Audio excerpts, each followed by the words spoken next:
Glitching. All right, you guys want to stand for the...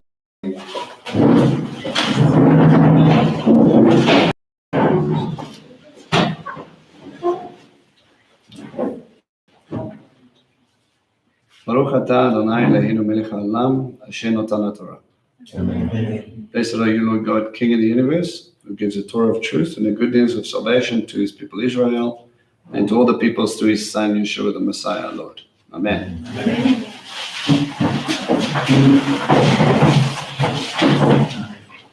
All right, so where did we leave off? What happened?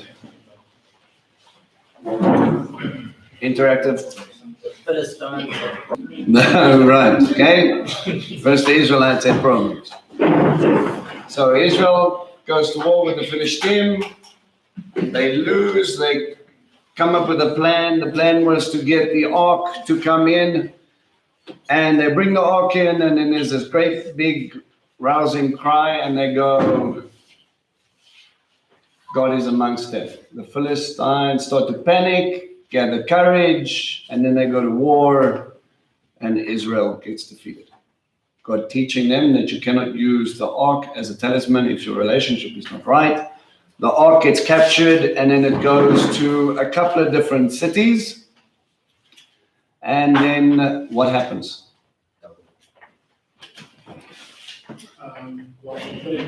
Well, before it gets sent to other cities, it knocks Dagon, the false god, falls over. Right. And then they put him up, and then he falls over again without hands and a head. And then they get these plagues in the land. Later on, we discover that there was also rats in the land. So then they start sending it to different. They sent it to Gat. After Gat, they sent it to Ekron. But before got to Ekron, they were like, no. This is why you want to kill us. And then they're like, no, send it back to where it comes from. And then I think that's about where we go. And that's pretty much up until chapter 6. All right? So, let's kick off in chapter 6, verse 1. The ark of Adonai was in the country of the Philistines for 7 months. I just want you to pause there. Okay? If we remember, our biggest issue here is you've got a tabernacle without an ark. You've got a land without the title deed. Your God has been taken captive. The very reason you have it, and I'm just using their viewpoint here. And God is allowing this to happen. Remember, he's dealing with the Philistines, teaching them that their gods are nothing, teaching them that he is above all things. And here, he's going to start to deal with them at a point where they want to send us back. And Israel has still got lessons to learn, and we're going to see that over the next couple of chapters. The Philistine summoned the priests and soothsayers and asked them, what are we to do with this ark of Adonai? Tell us how to send it back where it belongs. They said, if you do send off the ark of the God of Israel, don't send it back empty, but return it with some sort of guilt offering for him. What does that tell you? Why would you need a guilt offering? Because you did something right or you did something wrong? You did something wrong. So yeah, they're going, right, you have wronged this God, so we're going to give an offering and hopefully he'll forgive us. So we're sort of getting an idea. Then you will be cured and you will learn why he has not stopped oppressing you. They asked, what kind of a guilt offering should we send? Should we send him? And they replied, 5 gold models of tumors and 5 gold rats. Because that's how many leaders of the Philistine have. And you and your leaders and all had the same illness. Okay? So remember, this thing sometimes get plagued, these tumors. Some people think it's hemorrhoids. For the most part, not fatal. Painful, yes, not fatal. Okay? Rats wouldn't really make all that much sense if it was dealing with hemorrhoids. But if we understand that little growths are tumors and rats, this sounds very similar to something that people have had to deal with for a really long time. Okay, Bubonic Plague. All right, apparently it actually travels on with the fleas on rats. So the rats are the reason that they're there, and this becomes part of the problem. So they identify these little growths which you have in the lymphs, all right? And it causes a bacteria issue. You get swollen lymph glands, and then they go tumors, rats, death. Okay, so most commentators or commentaries will say this looks like. We're not sure. But if we follow the imagery of what they've given us, it's quite possible.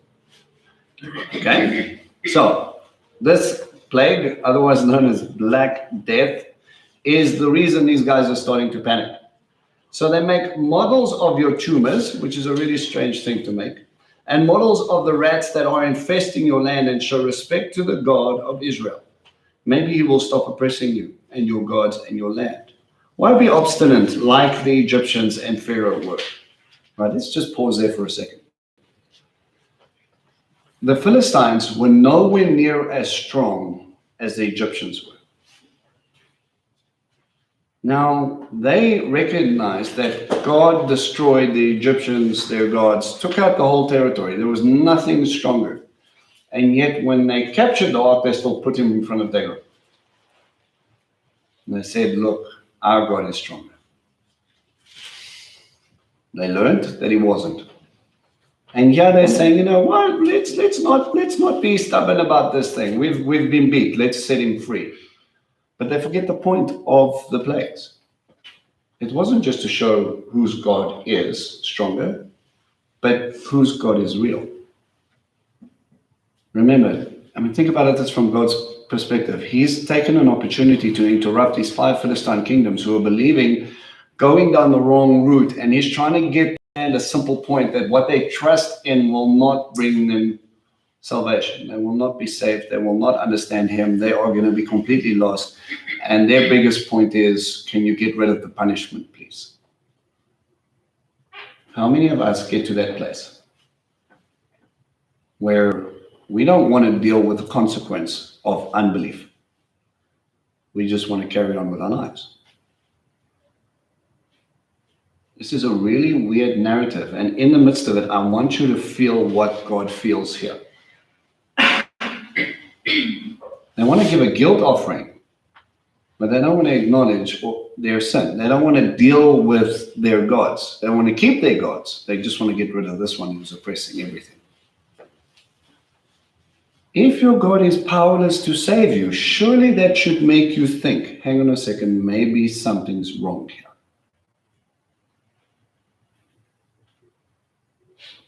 When we deal with ourselves in our lives, you're going to be dealing with your own self more than anything else. You're going to be dealing with intellect. You're going to be dealing with logic. You're going to be dealing with your will, your money, whatever, technology. And a lot of the times you are going to be so happy to run back to that. And God might block you at every part, because if you go down that road, he's going to lose you forever. And all you want is for the technology to work. Then I don't need God. How many of you wake up and there's certain times in your walk that you feel like you don't need God today, you got this? Has that ever happened to you? It's okay, put it in. You don't pray, Father, I'm with you today, just go out before me, and you think, okay, well, I'm set. When we get into that scope, when we get into that logic where we don't even think about God and we don't say, Father, I need you to do this right now, we get into the place of arrogance. Because we think we can do this thing without him. In this time where we're dealing with the chmetz and cleaning out our house, dealing with our heart condition, checking ourselves on every turn, that's what we should be doing anyway. Focusing on what's coming out of our mouths and what's happening in our mind, and we're just going, Abba, I need you to deal with me where I am here. And just to kind of get to the point where God might interrupt your life to save you from a horrible mistake you're making. The worst thing you want to do, or the easiest thing you want to do, is what we tend to do, is we just take God out of the picture, and then the decision's easy. Put him back in the picture, and then it gets complicated.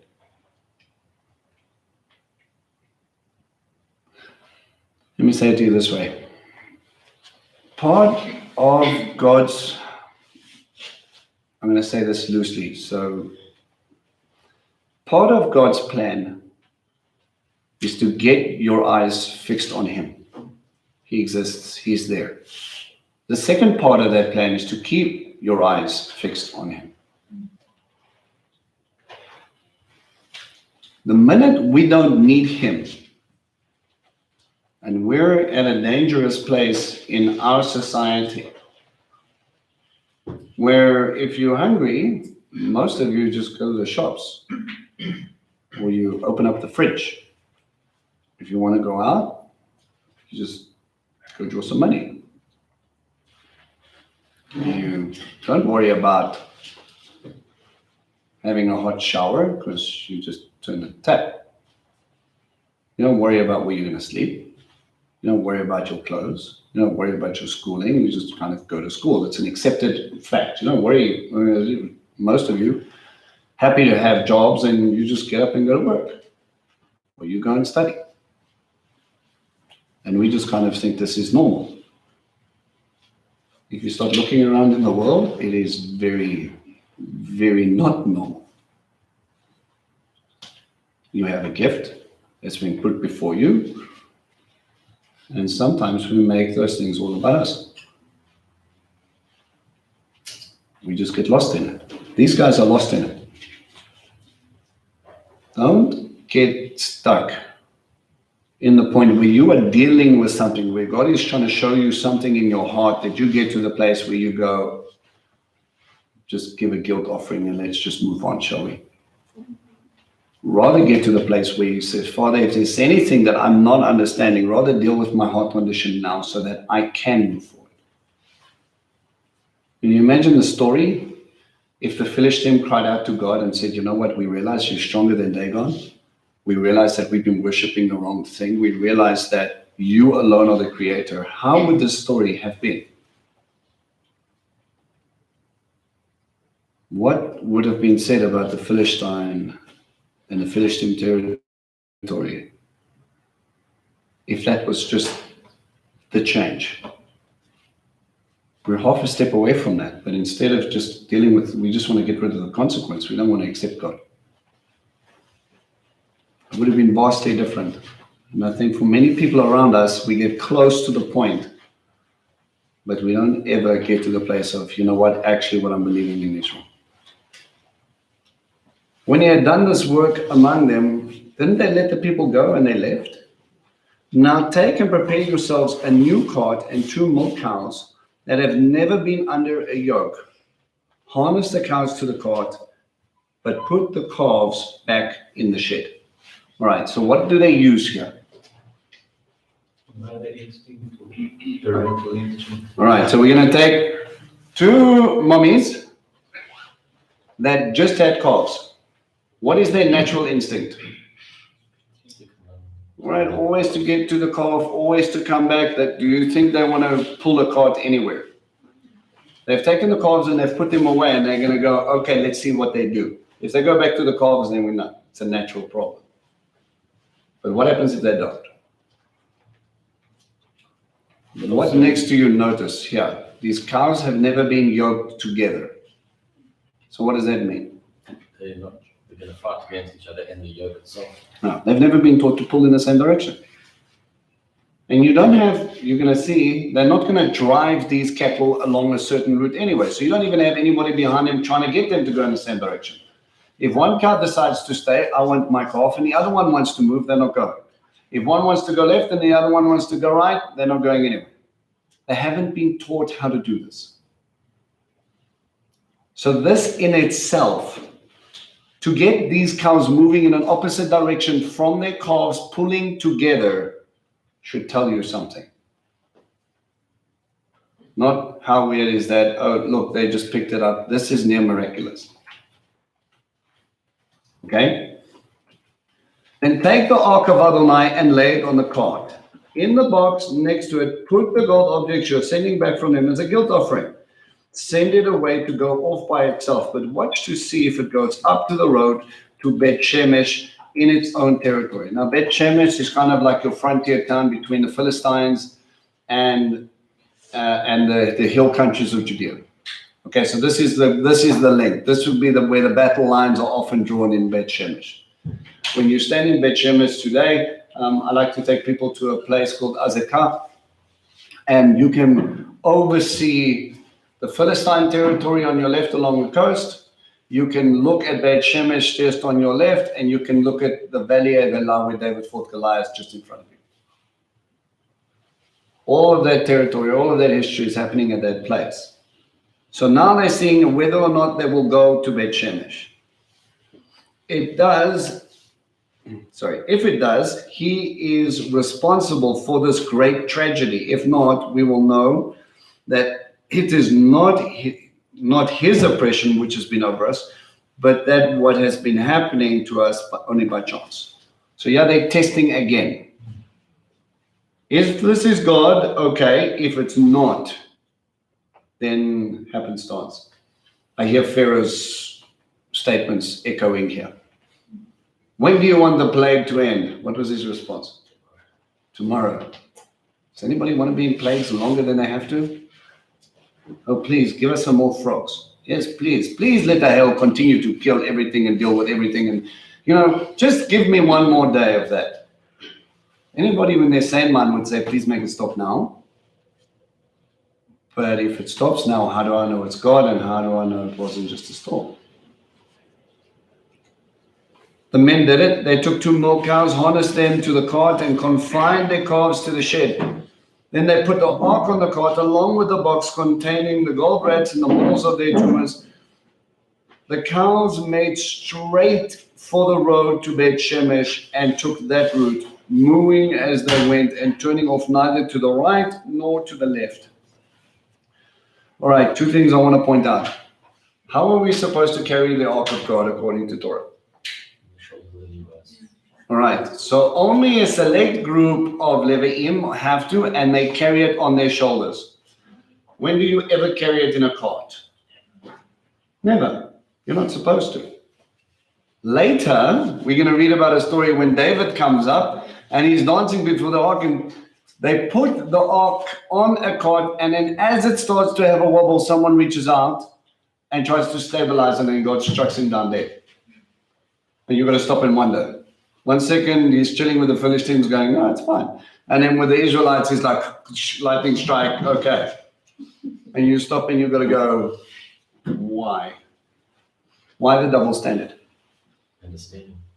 Because that which you have been instructed, I will hold you to account. For you who don't know me, I will give you leeway. So when you're in the beginning of your walk and you make silly mistakes, like any good parent, he'll look at you and he'll smile and go, no, that's not how we do it. If a teenager does those mistakes, there's grounding and other punishments. If an adult does those mistakes, sometimes there's jail time. Think about it. The 3-year-old walks into a shop, takes a candy bar off, and walks out the shop. Everybody laughs. No, my sweetheart, you can't do that. You have to pay. Ha, ha, ha, put it back. So sorry, kids. Everybody laughs. Oh, cute. Teenager does that. Well, then we start getting serious things, and then we're going to call your parents, and then there's going to be this case, and then there's going to be this involved, and then the courts are going to start to ask some questions. But maybe your parents step in and they deal with that, and then they go, okay, well, you need to understand. As an adult, it doesn't matter what your parents say. The more you know about your God, the more He expects of you. The more mature you are, the more He wants you to act in maturity. One of the biggest lessons you learn as a mature person? When you hear of something, do you just jump on this and go, let's see where it goes, or do you stop and consider the pros and cons? Right. Before you do something really dope, like bungee jumping, like some of us here in this room, you consider whether you choose life or not. It's too easy, bro. So what happens is you've got to stop and you've got to ask yourself whether this is a good idea, whether there's going to be good consequences, or whether I'm going to be going, this is a bad idea. Am I going to get into trouble for this later? If people would stop and consider the consequences and start to think, let's use a well-known yet sad reality. You're married, someone else smiles at you, you're going through a bit of a rough time, you've got kids though, and you think, this is the one I want. You throw caution to the wind, somebody finds out. Did you consider how your children are going to respond? Did you consider how your wife would feel, or your husband? Did you consider whether that person had a family? Did you consider the trauma that's going to be going through the entire family? What happens if you're a well-respected member in your congregation? Did you stop and consider how that would hurt people who look up to you? Did you stop to consider how that would affect their belief? I haven't even put God into this yet. Look at the chasm you have created because you have failed just to stop and consider the brokenness and the issues that would happen if you just jumped into a situation. What happens if it's stealing? You're struggling, you need it. Maybe you justify it. Then all of a sudden there's a knock on the door. And your family asks why. And you get put in prison. And for the next 10 years, they have to visit you through jail cell once a week. Everything that your children, you miss all their milestones because we fail to consider the consequences of our actions. Now, that's negative ways, but what happens if we take that mature foresight and we start to plan ahead according to the good things? What happens if I take Shabbat and I institute it into my house and I make it about God sitting there and my family around me and I start to show them something more? What happens if I start to declare with my clothing that I'm going to walk after God and then I get to see what my kids are going to be able to do? What happens if I start to take them into a congregation and start actively pursuing God? What happens if I attain a place of leadership? Because it says leadership is something everyone should desire. It's not a calling.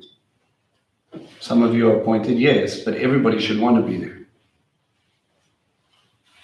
What happens if then your kids can look up and then they can go, well, that's my daddy. That's my mommy. What will the consequences or the impact of that happen over the next 3 or 4 generations?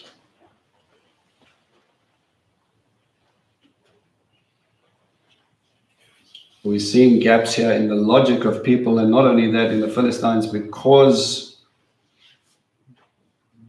they're just focusing on themselves.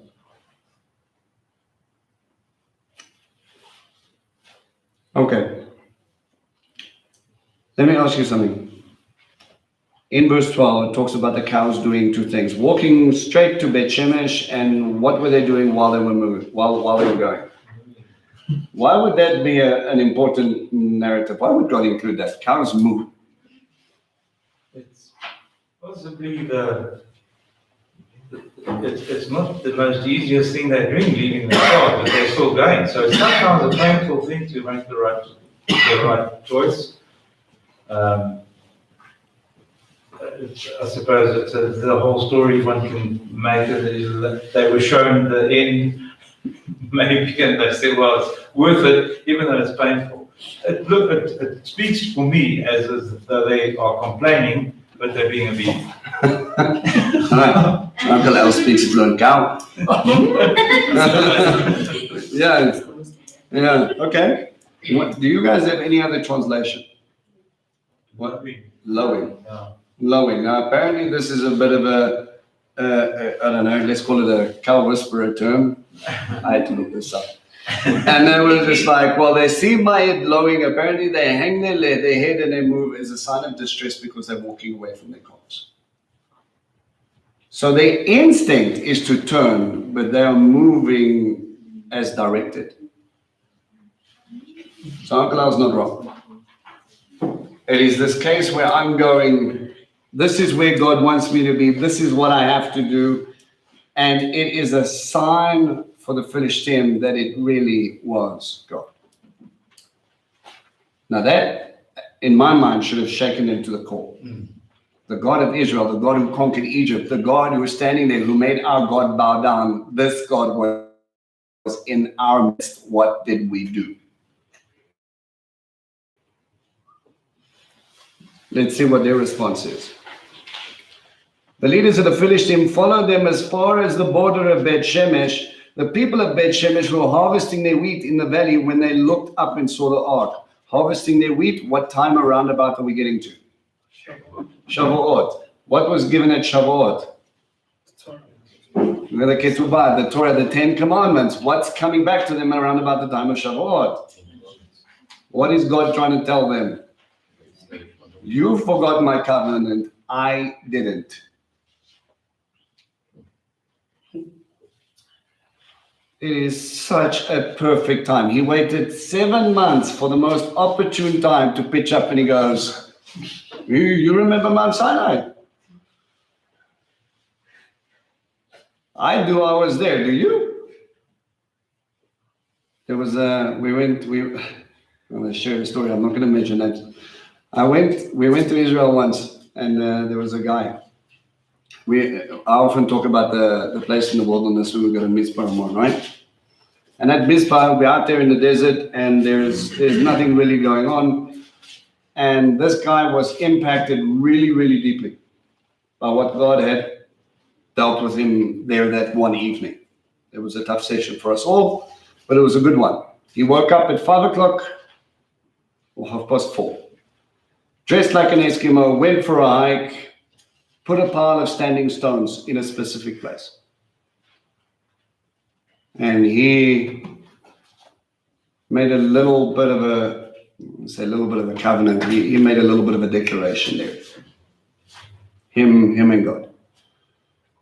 I think it was about 2 or 3 years later, he goes back, and we're back in Mizpah. And he told us what he did, and he was very proud of this moment, and I never saw the little pile of stones. But he was standing there, and we were out there at night, and we sit in our usual spot, and I've just got this unction to go that way. And I'm looking at them, and I'm going, no, maybe it's just me. So I do the teaching, and I say, okay, listen, guys, I think we should take some time just to experience the quiet and spend some time with God. I feel like I need to go that way. So then he says, I'll walk with you. And he goes, remember that night when we were here last? And he goes, and I go, yeah. He says, yeah, I remember this place so well. I remember the little stones. I said, yeah, I remember you telling me. And he goes, I wonder if they were still here. And I lifted up my torch to the place God was pulling me to, and there they were. It was pitch black. You couldn't see the hand in front of your face. And on the stretch that, I'm talking about kilometers, and we went and we found his little standing stones 2 years later, almost exactly as he built it. It was this little reminder. I remember what you promised me, do you? Needless to say, he sat for the next 5 or 10 minutes with funny, shiny tears running down his cheeks. Every now and again, God might remind you of the promises you made at a time you probably don't want to be reminded. but it's a time you need reminding. That's how far he goes to keep us on track. Remember that time when you climbed into that water. Remember that time when you were out alone and you were crying out to me. Remember that time when no one else saw your tears. I was there. And it's these moments where we are genuinely crying out to the Father that he will bring you back to, because he honors those moments. He honors that covenant. He honors those promises. And he's standing there with you, hoping that you live up to the end of your bargain, because he will keep his side.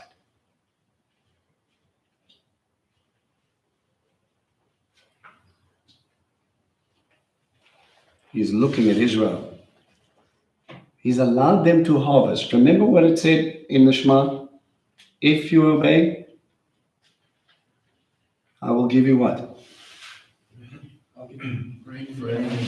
Give you the early and the late rain, so that you can gather in your grain, your wine, and your oil. They are gathering. They've lost the ark. Surely there should be famine in the land. Isn't that just a little bit God just popping up saying, are you enjoying that wheat? You remember why you're here? You remember that covenant? You remember those promises you made?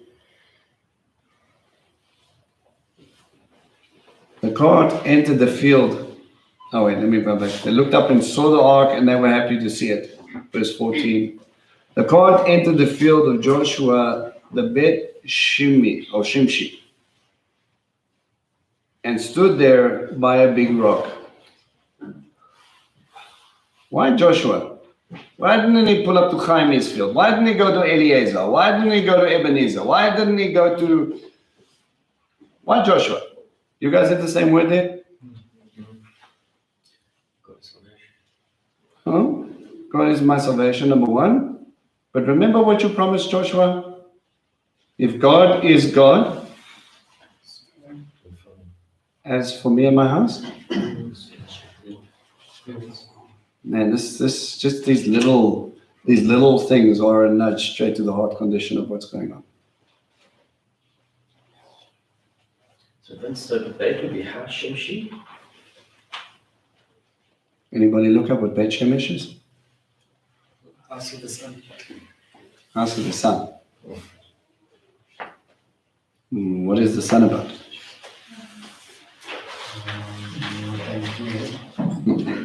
Well, The sun. depends on the It's the sun. Yeah, it's right. So if we understand. Triangle in the sky. Yes, that one. That one. Not Ben, Okay. right? Shemesh. If we do not have light, do we live? Okay. Do they harvest according to the seasons? They do, because we know our body, we know our wheat, and we know we're coming into the fall harvest, the autumn harvest, when it comes to the 7th month feasts. And you're sitting in a place called Beit Shemesh, where you should identify as a moment going, listen, God is the God of light.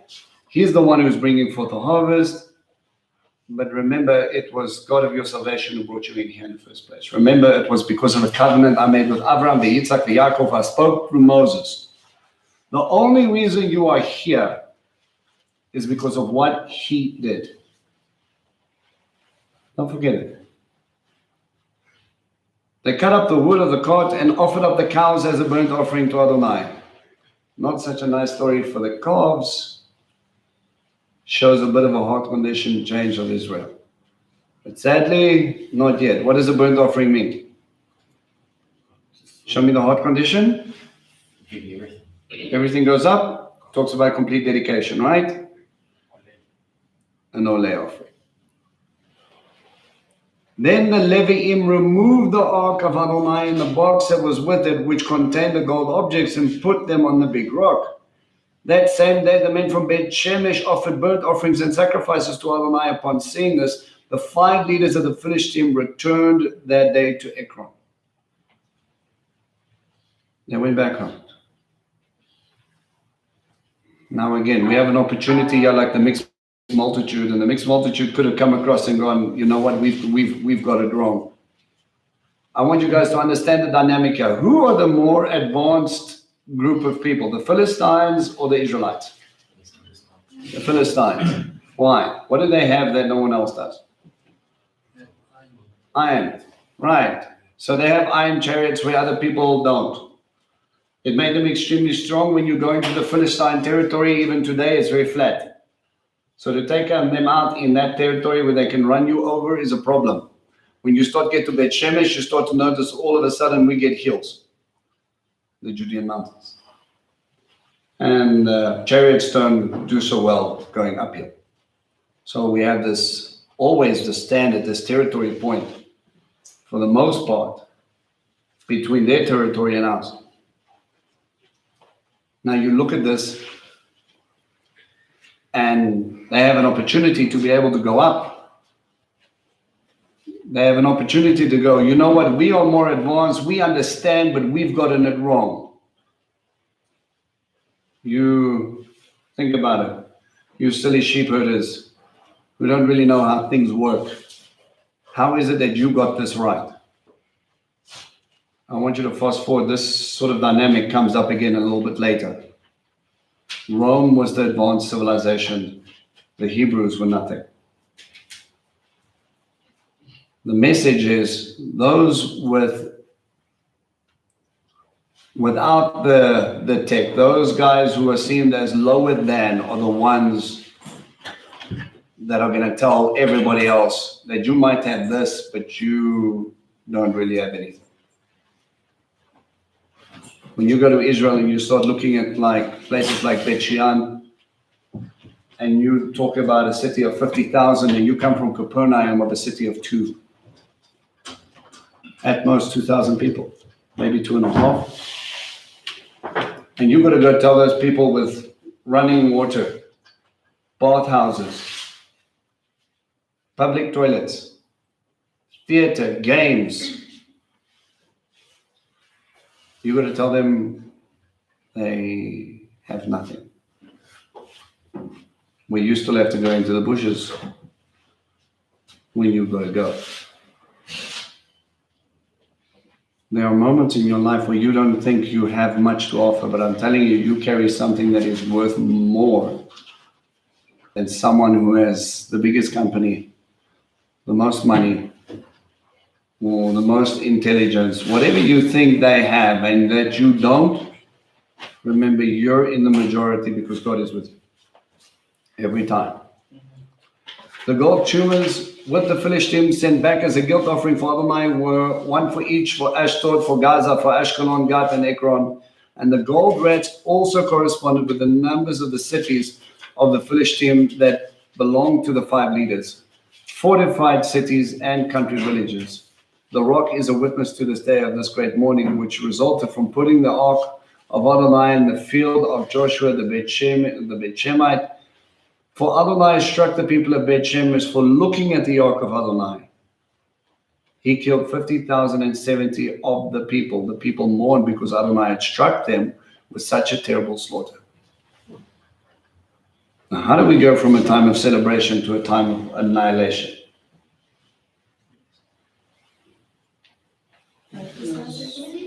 What was also, as you say, God is showing them, remember this, remember me, remember my covenant. Don't you think the heart condition they would have had a lot? Look, I know you can't even look at it and you can't touch it, but... Did they have any qualms about bringing the ark into battle? No, but the Levites who were supposed to not do that. Still. Did they have any reverence then as they do? He's giving them a similar understanding. Any? Was it not maybe their arrogance that they had? There is partly that. If you take a look, they should have taken it directly through to Charlotte. They shouldn't have slaughtered the ox and whatever, or the cows, and break up the cart and put the ox on a rock. They should have taken it straight through to the tabernacle back to Charlotte. How many people were there? 50,000 died? What were they doing? Hey, look, it's dark. It's the thing they put in the Holy of Holies. It became a spectacle. Come look, guys, come look in Joshua's field, come look. Is that not the very throne of God? In picture, a copy of what's in heaven? Somewhere along the line, we're missing the point of his sanctity. We don't have awe or reverence. We miss the point of him coming back to us. And even when he does the returning, their heart condition is only half there. I suspect that there weren't many people that were making burnt offerings. There were more people standing and watching. If 50,000 brought cattle to make a burnt offering, how long would that take? It says they made a couple of offerings and then Adonai struck against them. It doesn't say that everybody was standing in queue to worship. They didn't go call the high priest or the Leviim. They know where's Samuel in this event. Heart condition issues. The people of Beit Shemesh asked, who can stand before Adonai, the holy God? To whom can we send it to get away from us? They sent messages to the people living in Kiryat Yearim with this message. The Philistines have returned the ark of Adonai. Come down and bring it back up with you. Was it the Philistines that brought back the ark? Still looking to man. The men of Kiryat Yearim came and brought back the ark of Adonai. They took it in the home of Avinadav on the hill and appointed his son Eliezer to guard the ark of Adonai. From that day, the ark arrived in Kiryat Yearim. A long time elapsed, 20 years, and all the people of Israel yearned for Adonai. Sorry, just the verse before, I was saying that the Israelites are reacting the way the Philistines were, in that similar way, it's killing us. Absolutely. They were just the same as the Philistines. No difference. These guys who understood exactly what they represent. How do you yearn for God when you have the ark? For 20 years. You guys have a different translation here? What does Kiryat Yearim mean?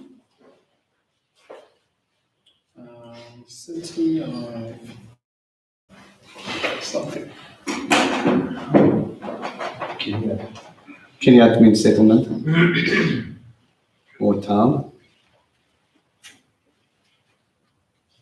While you Googling, Shmuel addressed the people of Israel. He said, if you are returning to Adonai, here Samuel arrives on the scene.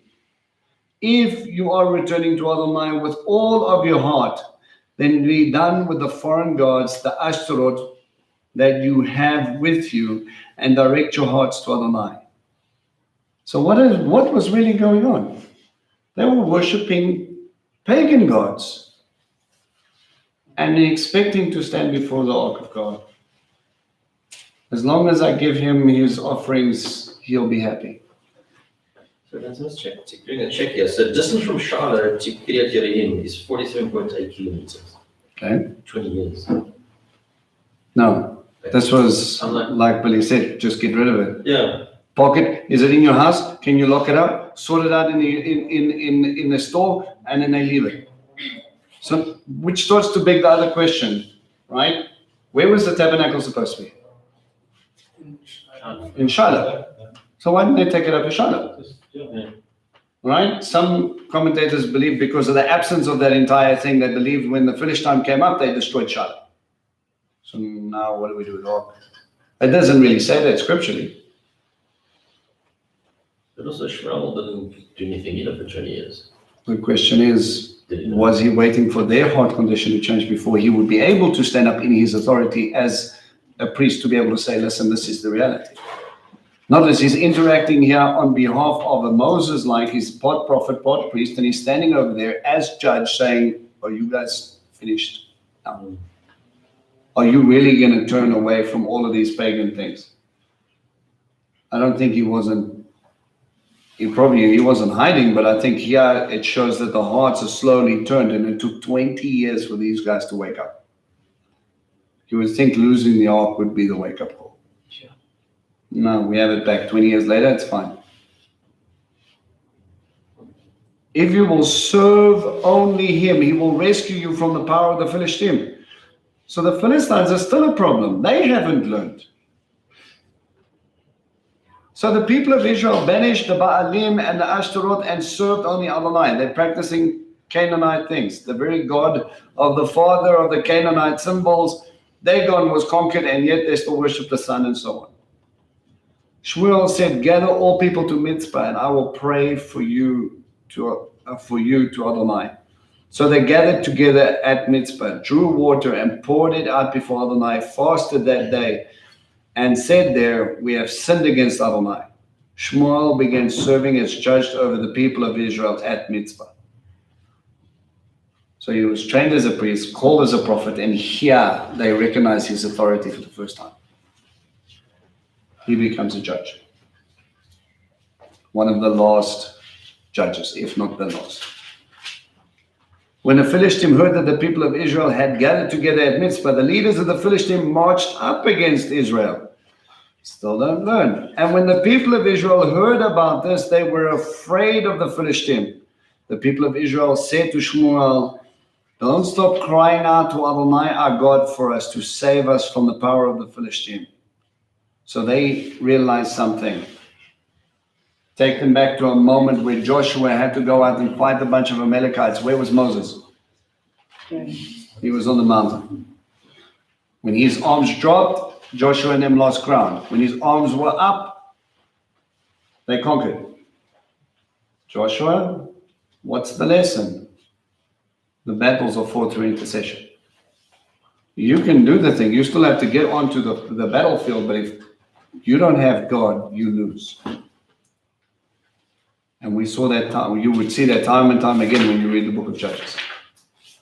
When God goes out and he wants to save his people, to show them that he is real, that they need to stop the nonsense that they're doing, this is what he needs to do. He says, "Please do not stop praying so that we are finally free." Verse 9 says, Shmuel took a baby lamb and offered it as a whole burnt offering to Adonai. Then Shmuel cried to Adonai for Israel, and Adonai answered him. Notice, it's funny, it doesn't say answered them. The prayer of the righteous avails much.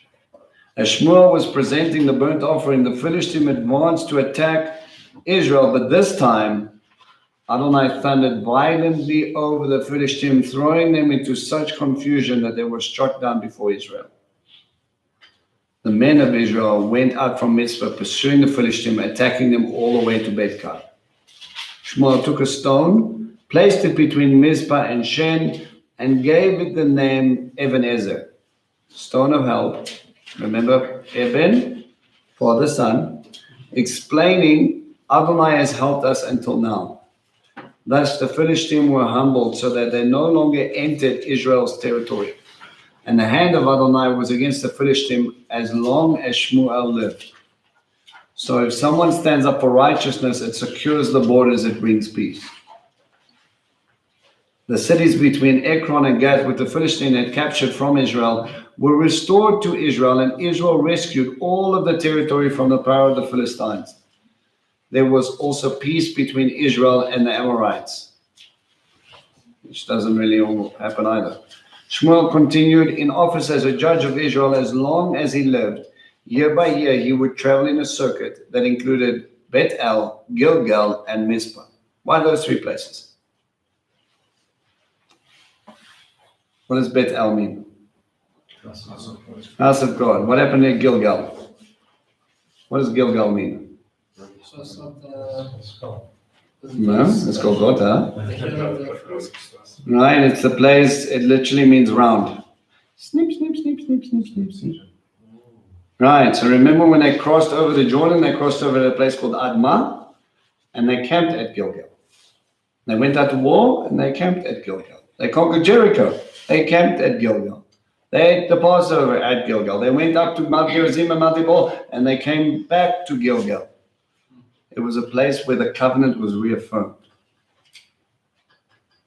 And Mitzpah, the place where they turned and God had freed them. And he says, this is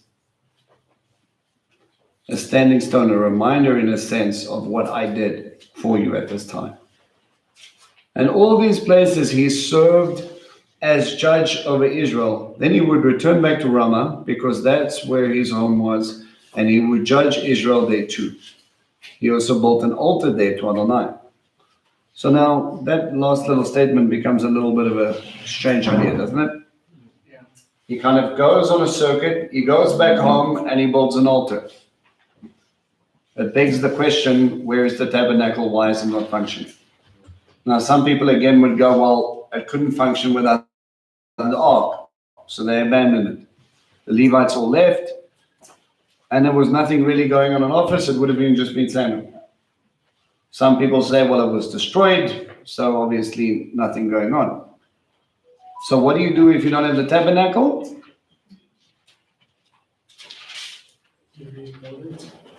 Could have done that, but they didn't. What happens if it's broken down and it's been stored, and you don't have the altar that you're supposed to use? What did Abraham use? Right, he made his own altar. Okay, so he went and he offered up certain things at certain places. So some people believe that because of the absence of the tabernacle, they went back to the way the patriarchs would worship. I can't tell you if that's 100% or no. The text itself is a little unclear. It would make logical sense because I don't see Samuel operating at the bounds of a tabernacle knowing that he was trained in one. Two questions. The first, did Samuel take over the priest from the priestship or the high priestship from Eli? And second, three questions. Second is, where is Mitzvah in relation to Beit Shemesh and Shiloh? And then third, when God said, I'll put my name, you mustn't sacrifice an altar anywhere except the place I put my name. Is that only Jerusalem or does that include Shiloh? Okay, first thing, it seems to be the case that he took over the position as high priest. Okay, seems to be the case. Definitely a priest at least. All right. Second question was, sorry. The relation of it. Mizpah generally is sort of in the middle of the territory, not far from Beit Shemesh. But to draw it out, I would probably get the proportions on, so just maybe have a look on the map. And Mizpah is sort of in the middle, right? And then the third question was? About where God would place his name. All right, that included Shiloh. Actually, that aerial shot that I showed you, where they actually saw the Yud Hey Vav Hey in the mountain range, was actually at the point of Shiloh, right next to Jerusalem. So it was seemingly, if it was alluding to, from Shiloh to Jerusalem. Okay? All right. You guys still all right? So, how old would Shiloh be when he took over from Eli? Well, he was still fairly young when those things were taking place. I mean, I can only speculate. I think probably now he probably would have been coming into his 30s or his 40s. So he took over around in his teens. Well, when Eli died. Yeah. So, again, I'd be speculating. The text doesn't really say. Well, 20 years, if you take the 20 years on either side, maybe. Yeah. Maybe a year or two either side of the 20 years, kind of figures there's about 30, 32 or something. Somewhere around there. We don't know for sure. He could have been a young man. We think from the age of 12 when he got the call, and it didn't seem too that long after that. But it could be a little bit later.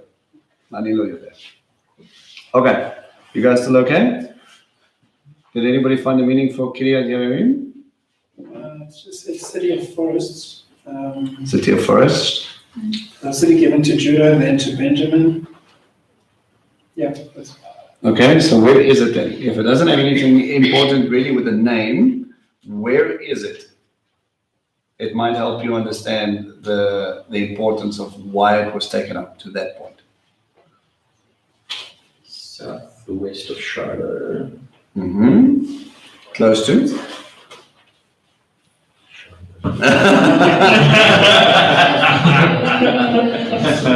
He said 8 kilometers from Shiloh. Close to? Okay. So that God is already bringing this up closer to. So remember when King David wants to bring the ark up, that's when he captures the city of Jebus and he changes the name of the Jebusite kingdom to Jerusalem. It's actually not that far. So when he brings it up, with me. Okay, so it's already being set up as in drawn closer and closer to Jerusalem. So the understanding is that it stayed in Kiryat Yearim until he tried to bring it up a little bit later. But I don't know. We just have to read the text and then see what happens. Okay, let's follow the narrative. All right, chapter 8. When Shmuel grew old, he appointed his sons as judges of Israel. Who does that sound like? Sons as judges of Israel. Yeah. So he was retiring, his sons take over. Sounds like high priest. Okay, so we could say maybe there was a really good indicator like Aaron and Eleazar and Ithamar, right? Maybe. Maybe it's Eli, Hophni, and Pinchas. Let's wait and see. His firstborn was named Joel, and his second was named Abiyah. And they were judges in Beersheba. What happened at Beersheba?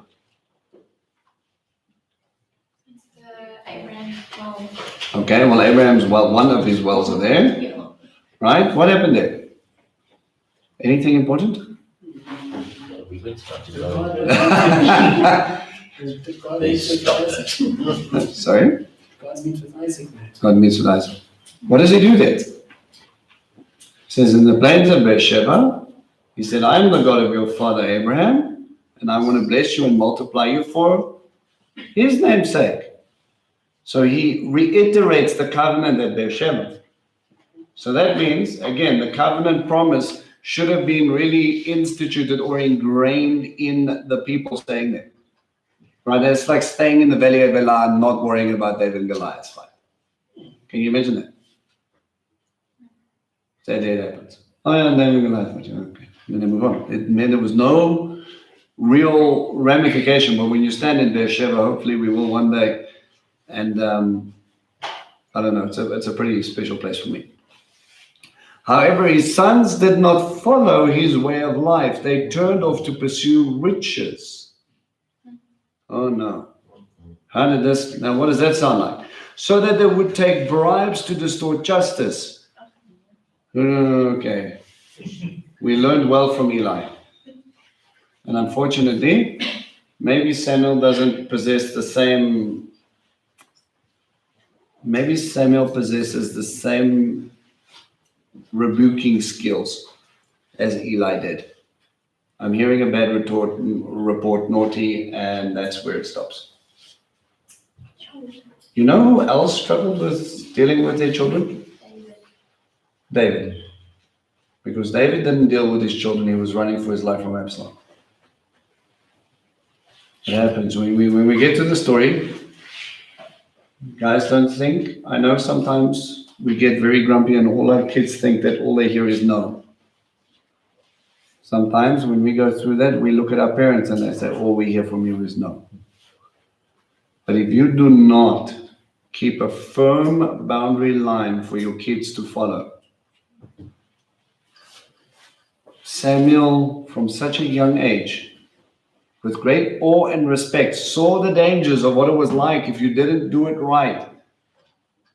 He saw Eli dead, Hophni, Pinchas dead.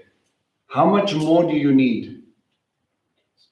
Number one. Number two, God forbid, but you can be the most righteous man in the whole land, and your kids can still ignore the call.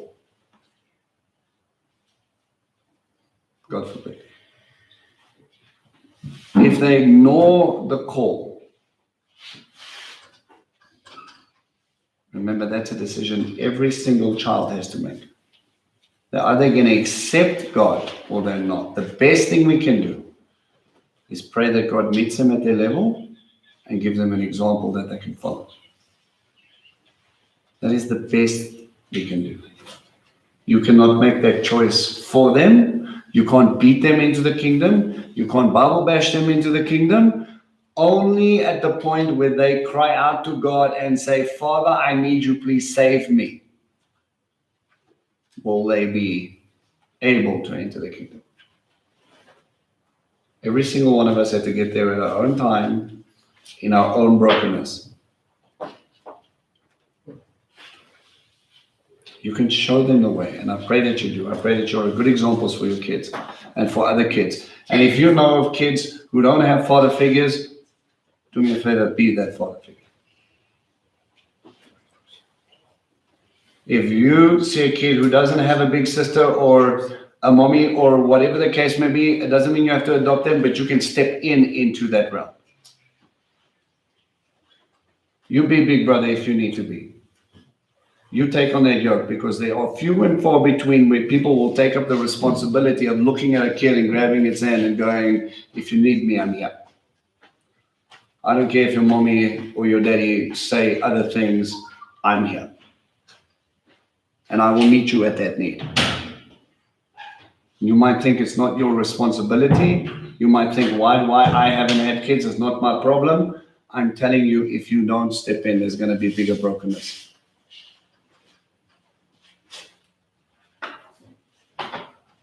Too easy today to look at a troubled teen who has questions and walk past and go, you're someone else's problem. Who knows? Maybe God put you there so that that kid would look up to you and go, okay, I don't get this from my parents, I'm going to get it from you. It is everybody's responsibility, guys. I don't know. Someone needed that. So these guys distort justice through bribery. All the leaders of Israel gathered themselves together, approached Shmuel in Ramah and said to them, look, you have grown old and your sons are not following your ways. Now make us a king to judge us like all the nations. Pause. They're going to go, all right, oi, babe, if we get these guys in here, we are going to be hurt left, right, and center. This is Eli, Hophni, and Pinchas all over again. Let's not do that. We want a king. Is God against kings? No. How do I know that? Before David. Go to Genesis 17, verse 6. Genesis 17, verse 6. Huh? Oh, blah, blah, blah, blah, blah. Read the verse. Genesis 17, verse 6. I will cause you to be very fruitful. Listen up, Bruce is reading it. I will cause you to be very, very fruitful. I will make nations of you, kings will descend from you. Further down, he reiterates it again, but I didn't want to put that as twice. So Genesis 35, verse 11.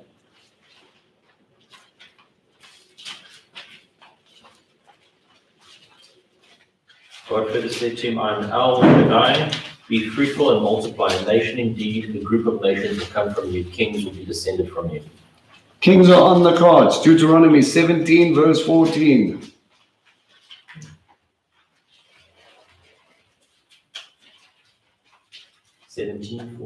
Yep. When you have entered the land Adonai your God is giving you, take in possession of it. You are living there, you may say, I want to have a king over me, like all the other nations around me. God knows what's going to happen. It was prophesied. He said over there, he says, you're going to want a king.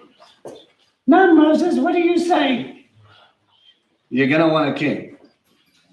You're going to want to be like the other nations. This is the side note that we need to understand. I want you to go to Exodus 15, verse 18. We spoke about this verse on Shabbat. Exodus 15, verse 18. The Song of the Red Sea. Who was their king? Kingdom of Heaven language. What does it say there? The Lord shall reign forever and ever. The Lord shall reign. He's king. But they didn't just want God to be king, and they just didn't want God to appoint a king. They wanted a king to judge us like all the other nations. We want to be like them. They're rejecting his kingship. They're rejecting his authority. They're rejecting it, and we'll listen for a second. Shmuel was not pleased to hear them say, give us a king to judge us. So he prayed to Adonai. Adonai said to Shmuel, listen to the people, to everything they say to you. For it is not you, they are rejecting. They're rejecting me. They don't want me to be king over them. Now let that sink into your heart a little bit. If people reject you and they say you're horrible, you're a Bible basher, you're weird, don't come here with your tosokis and your Shabbat nothing and your Chag Samechis or whatever foreign language you want to speak. Don't come here with your theology telling us that we have to keep Torah because it's good for us, but we want to be free and do whatever we want. Who are they rejecting? They're rejecting God, but because you're a package deal, you take it personally.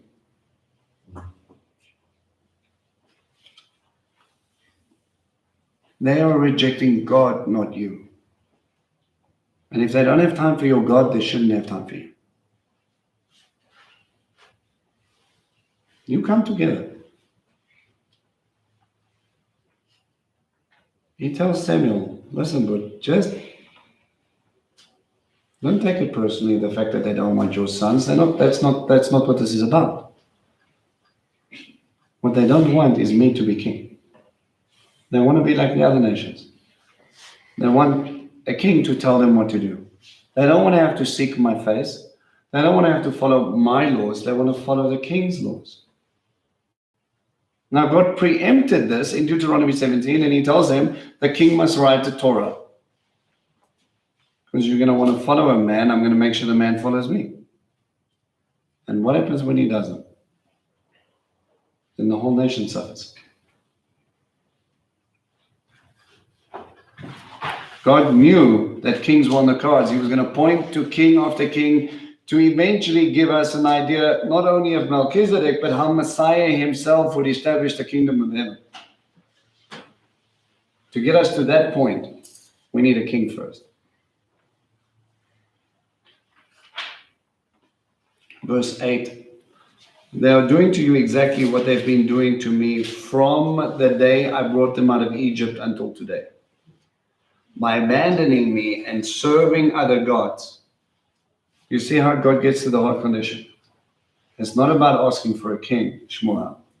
It's about they want to do it their way. So do what they say, but give them a sober warning, telling them what kinds of rulings their king will make. And I'm going to pause there. He says, you're going to ask for a king, and this is what's going to happen. You don't understand the yoke you're putting around your neck just to fit in. Instead of following God and being so different, so unique, so holy, that your point is that you stick out. They're rejecting God because they don't want to follow a man, because man led them down the wrong path. Shmuel, your sons are not working the same. So because your sons are horrible, we'll get rid of God. No, we want a king. So you reject one man to look for another man. And in the midst of it, you tell God that you don't want his kingship. How does that make sense? It's like they're repeating the same mistake they made when they were going to war and they lost. Instead of interceding and praying, why did we lose? They just, okay, let's take the ark and go. Yeah. And now they're, instead of fixing the problem that Samuel's sons are not doing the right thing, they just straight on to the next solution instead of inquiring of God and seeking his solution. No. Father, who's the next judge? It's terrible. It's almost like, the plans of a man's heart, I mean, it's always, man wants to make his own plans all the time. You don't want to consider, you don't want to, and then you hit the wall, oh dear, what now? So, Yep. they say, let's make another plan, maybe we need a king, When a king makes a boo-boo, that whole nation suffers. This is something that they're going to come to learn. When your leaders make a mess, that's when everybody struggles. That was one of my processes about having to leave. It was because if I stayed, what was going to happen to you? disobedience is going to be hiding. Who's going to feel it more, you or me? We need to understand that as you put people into position of authority, they have a calling, they have to do what they need to do, but at the same time, don't take God out of the position. You with me? All right, we're going to leave it there. And we will do it lowing as we go. You're knocking your head. The cow whisperer comes back.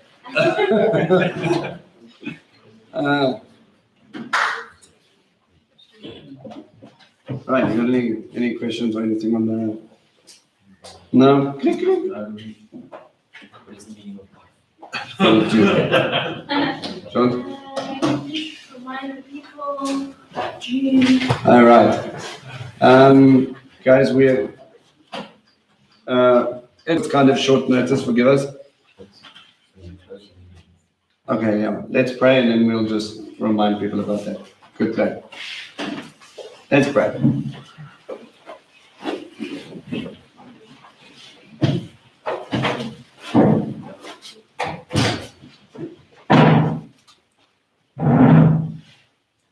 Father, we just want to thank you for this time together as family. We thank you for your word. Father, we just pray that you continue to let this penetrate our hearts. Father, as we prepare for Pesach, we just pray, Father, that you would just help us, Lord. Deal with our heart condition, deal with our mind. Help us get rid of the things that are holding us back from emulating you, from reflecting you, Lord. So, Father, we just pray as we prepare for this exciting time, Father, that we would be able to joyfully just come before you as a family and celebrate together, Lord. And we just want to thank you for this teaching. And we just pray that you go up before us and come and behind us. In Yeshua's name we pray. Amen. Amen. All right, so there's that, you guys will see on the group, there's that long weekend.